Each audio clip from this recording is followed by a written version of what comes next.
Slingshot is from Mikael Halfstrom, director of 1408, and written by R. Scott Adams, who only wrote a movie called Donner Pass before this, and Nathan C. Parker, co-writer of Moon. It's about Casey Affleck on a space mission in the future led by Lawrence Fishburne, and there's some serious tension between Fishburne and the rest of the crew. And Casey Affleck's been having some hallucinations, probably as a side effect of the drugs used to put him into cryosleep. It's a psychological thriller, and that makes the audience question what's real and what's only in Affleck's imagination. And it's an interesting one. The relationship between the crew members are well done, there's a strong tension between them all, and the plot moves in some interesting directions. If I have one complaint, I'd say that the ending was a little much. I'd prefer it if it ended a couple scenes earlier and leave us with some more ambiguity. Yeah, the ambiguous route would be the perfect ending here. When the movie kept going, I was actually a little disappointed. But other than that, this is a perfectly serviceable sci-fi thriller. Yet again, I don't have much to say, so I'm just gonna have to end with this. The ending kills a little and gives it just a little too many twists for its own good, but everything before is pretty good. Not something you really need to rush to see, but if you're interested and got nothing better to do, this could be interesting. It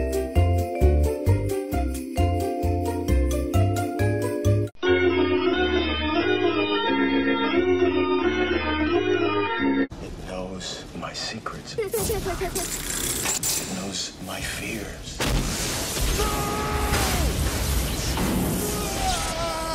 Vacate, I want off this ship.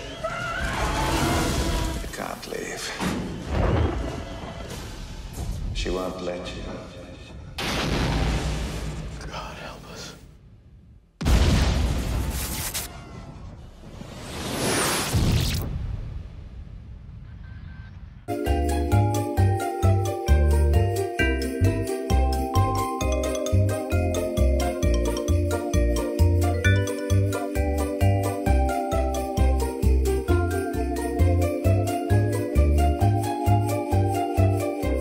Blink Twice is the directorial debut of actress Zoe Kravitz, who also wrote it along with E.T. Feigenbaum, who had previously only written an episode of the show High Fidelity. It's about a cocktail waitress who meets a tech billionaire played by Channing Tatum at a gala she's working at, and he decides to take her away to his private island for a nice vacation, where every day is a party.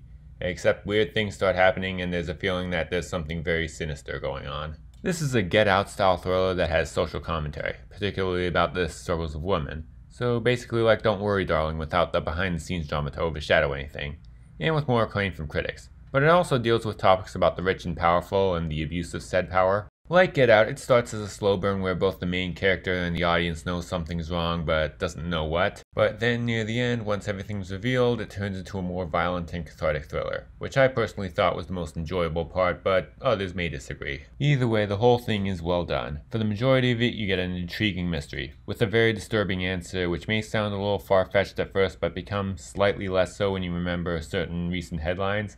And of course, the last half hour or so is fun. Or as fun as a movie with such heavy themes could possibly be. Yes, this movie ends up dealing with sexual violence so much that it has a trigger warning beforehand. But like I said, it's also cathartic, so that's gotta be worth something. It has a great cast, and for a first-time director, Kravitz does throw in some good cinematography. The plot is somewhat ridiculous, especially the very end, but not really much more so than Get Out was. Overall, it's a tense feminist thriller that's worth seeing. It throws in some twists and turns that may take you by surprise in addition to making you uncomfortable.